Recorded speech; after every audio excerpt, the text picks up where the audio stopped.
नमस्कार सभी को। आज हम लोगों नॉन एग्जैक्ट डिफरेंशियल इक्वेशन पढ़ेंगे, जिसको रिड्यूसिबल टू एग्जैक्ट फॉर्म भी बोलते हैं। ठीक है, इससे पहले मैंने आपको exact differential equation, linear differential equation और बर्नौलीज इक्वेशन के क्वेश्चन कराएं।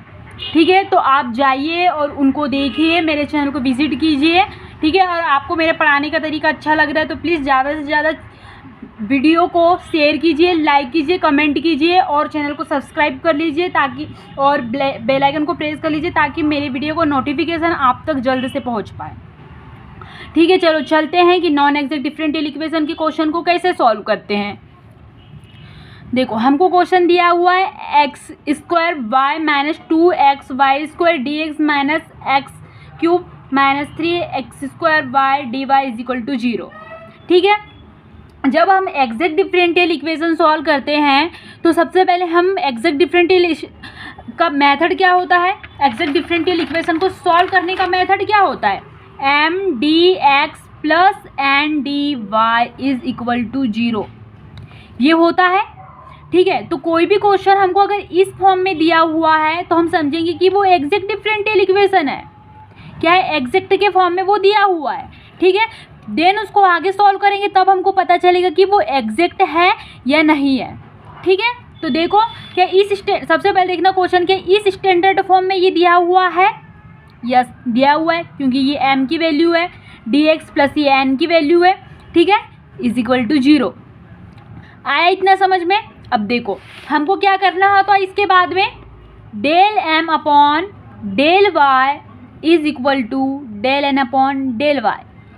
ये देखना होगा कि del m upon del y equal है क्या del n upon del x के।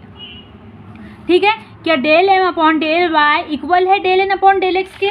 तो चलो सबसे पहले हम निकाल लेते हैं del m upon del y। ठीक है, तो m की वैल्यू क्या है यहाँ पे x² y माइनस 2xy²। ठीक है, अब देखो, अब इसका डिफ्रेंशिएशन करेंगे y के रिस्पेक्ट में। अच्छे से समझो, एक एक पॉइंट समझो, अच्छे से समझ में आएगा आपको। ठीक है, तो देखो y के रिस्पेक्ट में डिफ्रेंशिएशन करेंगे तो क्या del m upon del y is equal to y के रिस्पेक्ट में कर रहे हैं तो x² y का क्या हो जाएगा 1।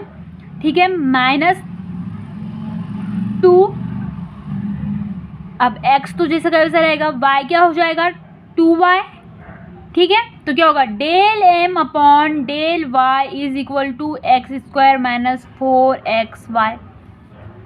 ठीक है, क्या हुआ माइनस 4xy। क्या किसकी वैल्यू निकल गई, del m upon del y की वैल्यू निकल गई। अब देखो हमको del n upon del x निकालना है, del n upon del x। तो n की वैल्यू क्या है माइनस x² दिख रहा है, minus x³ minus 3x² y। अब देखो del n upon del x, x के रिस्पेक्ट में कर रहे डिफ्रेंशिएशन। ठीक है, किसके रिस्पेक्ट में कर रहे हैं, x के रिस्पेक्ट में, तो क्या हो जाएगा माइनस 3x² माइनस क्या हो जाएगा x, इसका 2 3 6xy। ठीक है, अब देखो ये क्या निकली हमारे पास में del n upon del x। अब आप देख लो कि del m upon del y और del n upon del x की वैल्यू इक्वल दिख रही है हमको, नहीं। तो ये इक्वेशन क्या होगा, एग्जैक्ट होगा क्या, नहीं होगा। Del m upon del y और del n upon del x क्या इक्वल होगा, नहीं।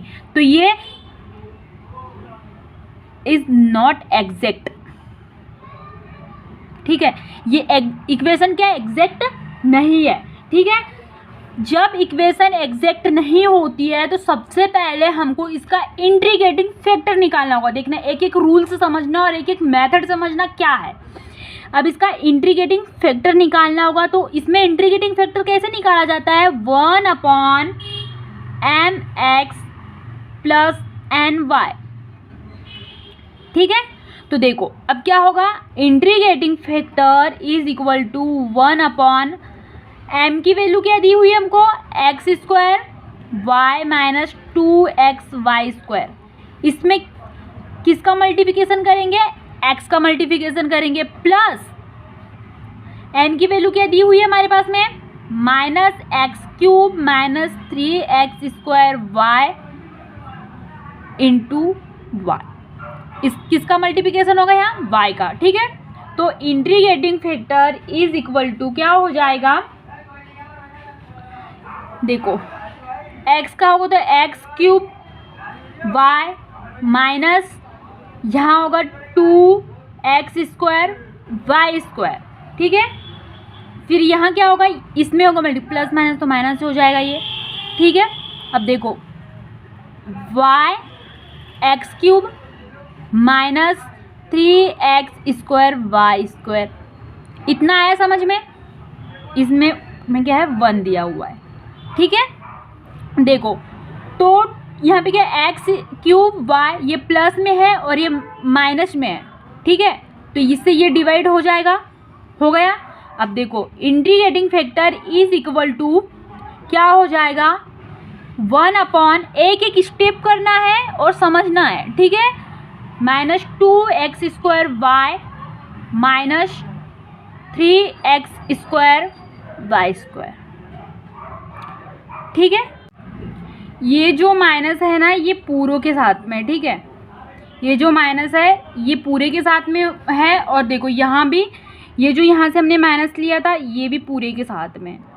ठीक है, अंदर इसका मल्टीप्लिकेशन होगा, तो यहाँ क्या हो जाएगा, देखो माइनस माइनस माइनस क्या हो जाएगा, ये प्लस हो जाएगा। ठीक है, तो ये क्या हो जाएगा, प्लस होगा। अब देखो integrating factor is equal two plus 3x² y² है और माइनस 2x² y², तो क्या हो जाएगा, 1 x² y² होगा। ठीक है, अब देखो जो ये इंटीग्रेटिंग फैक्टर निकला है, ठीक है, इस इंटीग्रेटिंग फैक्टर का हम मल्टीप्लिकेशन करेंगे किसके साथ में, जो हमारे पास में इक्वेशन दिया हुआ है, ये जो इक्वेशंस है ना इसके साथ में मल्टीप्लिकेशन होगा। ठीक है, तो देखो 1 x² y²।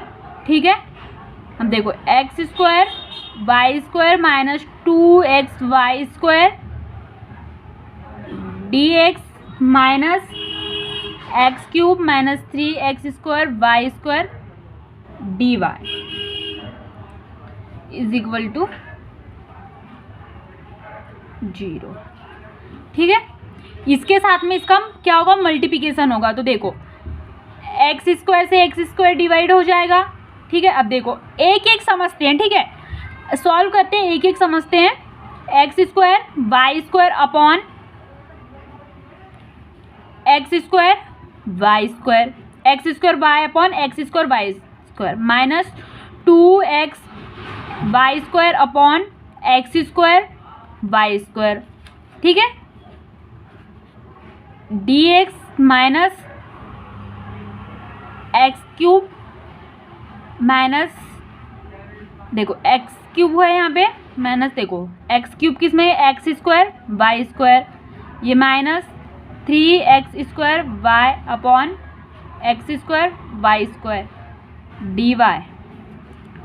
इतना आया समझ में। अब देखो यहाँ से हम लोग को क्या कर सकते हैं, 1y से 1y डिवाइड हो जाएगा तो 1y बचेगा, ये x² से तो x² डिवाइड हो जाएगा, तो ओनली यहाँ पे क्या बचा, y। अब देखो 2x y² है तो y² से y² डिवाइड हो जाएगा, यहाँ के 1x से यहाँ के 1x कैंसिल हो जाएगा, तो यहाँ क्या बचेगा, 2/x बचा, dx यहाँ 1/y। ठीक है, अब देखो x³ से ये x² कैंसिल होगा तो यहाँ क्या होगा, एक x बचेगा, तो x/y² होगा, माइनस देखो यहाँ से ये x² से ये x² कैंसिल हो जाएगा, यहाँ से एक बचेगा y और यहाँ से एक y कैंसिल, तो क्या हो जाएगा 3/y dy। इतना आया समझ में, इतना आया समझ में। देखो जब हमारा इतना सॉल्व करके हो जाएगा ना, ठीक है, हम लोगों का इतना सॉल्व करके हो जाएगा, उसके बाद में हम लोगों क्या निकालेंगे, डेल एम डेस upon del y is equal to del N डेस अपॉन डेल एक्स। आप देखेंगे कि ये दोनों इक्वल है या नहीं है, ठीक है। अब तो इसके बाद वो इक्वल होगा ही, क्योंकि ये एग्जैक्ट बनेगा, इतना याद रखना, ठीक है। ये स्टेप याद रखना कि इसके बाद वो एग्जैक्ट बनेगा ही, ठीक है। जो इक्वेशन दी रहेगी वो एग्जैक्ट होगी, ठीक है। तो यहाँ पे हम लोगों ने एम डेस को क्या है हमारे पास में 1/y माइनस 2/x, ठीक है। और n क्या है -x/y² माइनस 3y dy। इतना आया समझ में। अब देखो डेल एम डेस upon del y is equal to क्या है 1/y माइनस 2/x, ठीक है। अब देखो y के रिस्पेक्ट में कर रहे हैं तो क्या हो जाएगा इसका डेल एम डेस अपॉन डेल पर। अब 1/y को क्या लिख सकते हैं अपन y की पावर -1, ठीक है। ये तो x वाला टर्म है तो ये तो 0 हो जाएगा, ठीक है।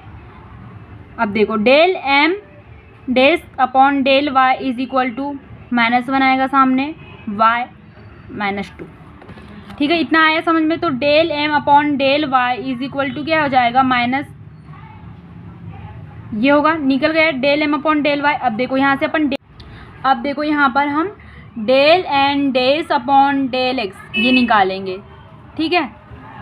इज इक्वल टू क्या था -x/y² माइनस 3/y, ठीक है। ये क्या था हमारे पास में एन डेस की वैल्यू, ठीक है। तो डेल एन डेस upon del x is equal to, अब एक्स के रिस्पेक्ट में कर रहे हैं, ठीक है। किसके रिस्पेक्ट में कर रहे हैं एक्स के रिस्पेक्ट में, तो माइनस वाई वाला टर्म तो कांस्टेंट हो जाएगा, एक्स का क्या हो जाएगा 1/y², ठीक है। तो डेल एन डेस upon del x is equal to क्या हो जाएगा -y⁻², ठीक है।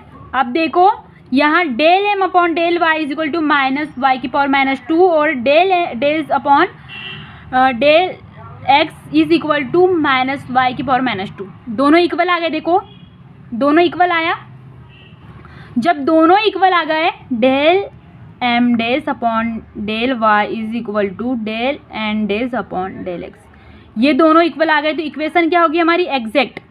जब एग्जैक्ट होगी तो हमारी कंप्लीट सॉल्यूशन निकलेगा। कंप्लीट सॉल्यूशन क्या होगा देखो, कंप्लीट सॉल्यूशन के लिए क्या कहते हैं integration M D x plus integration N D Y is equal to क्या है सी, ठीक है। देखो m की वैल्यू क्या होगी, जो अभी जो एम डेस निकला हुआ है ना वो लेना है, पहले वाला नहीं लेना है, ठीक है। अभी वाला लेना है, ये कॉन्सेप्ट क्लियर करके रखना, ठीक है। तो क्या है 1/y माइनस 2/x, ठीक है, dx प्लस इंटीग्रेशन क्या होगा -3 वैल्यू क्या थी हमारे पास में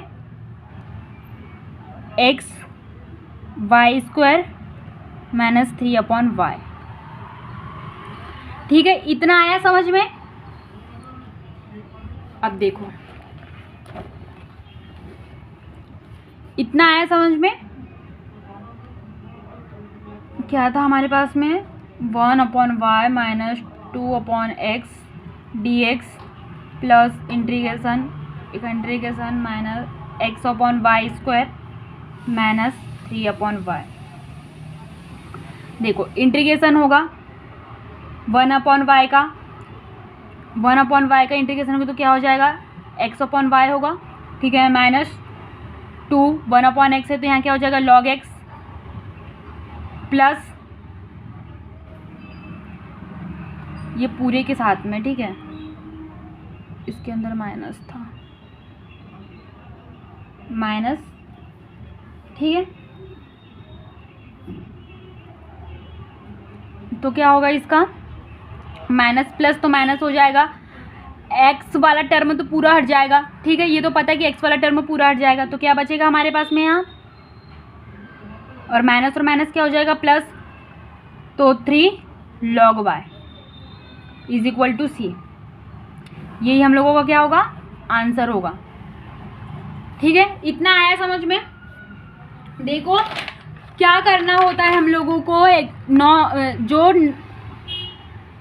नॉन एग्जैक्ट डिफरेंशियल इक्वेशन में सबसे पहले हमको इस स्टैंडर्ड फॉर्म में इक्वेशन दिया होगा, फिर जो हमेशा याद रखना कि del N upon del x is equal to del N upon del y is equal to del N upon del x, ये देखेंगे तो हमेशा ये आएगा ही, तभी तो नॉन एग्जैक्ट होगा, तभी तो क्या होगा, वो नॉन एग्जैक्ट होगा। देन उसके बाद में हमको क्या करना होगा, इंटीग्रेटिंग फैक्टर निकालना होगा।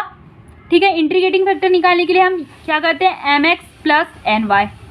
ठीक है, अब इतना है समझ में। इतना करने के बाद में फिर क्या होगा, एम डैश और एन डैश की वैल्यू मिल जाएगी हमको। ठीक है, तो ये क्या हो जाएगी, दोनों इक्वल होंगे, क्या होंगे, दोनों इक्वल होंगे, तो क्या आ जाएगी, ये एग्जैक्ट हो जाएगी इक्वेशन। जब ये एग्जैक्ट हो जाएगी तो लास्ट में हमको कंप्लीट सॉल्यूशन निकालना होगा। ठीक है, M D x plus N D Y is equal to C, और जो एम और एन की वैल्यू होगी वो ये वाली होगी, ना कि ये वाली। आई बात समझ में, इतना अपना कॉन्सेप्ट क्लियर करके रखना। ठीक है, मिलते हैं नेक्स्ट वीडियो के साथ में। अगर मेरा पढ़ाने का तरीका आपको अच्छा लग रहा है तो प्लीज़ ज़्यादा से ज़्यादा वीडियो को शेयर कीजिए, कमेंट कीजिए और मेरे चैनल को सब्सक्राइब कर लीजिए ताकि मेरे वीडियो का नोटिफिकेशन आप तक जल्द से पहुंच सके। ठीक है, मिलते हैं नेक्स्ट क्वेश्चन के साथ में।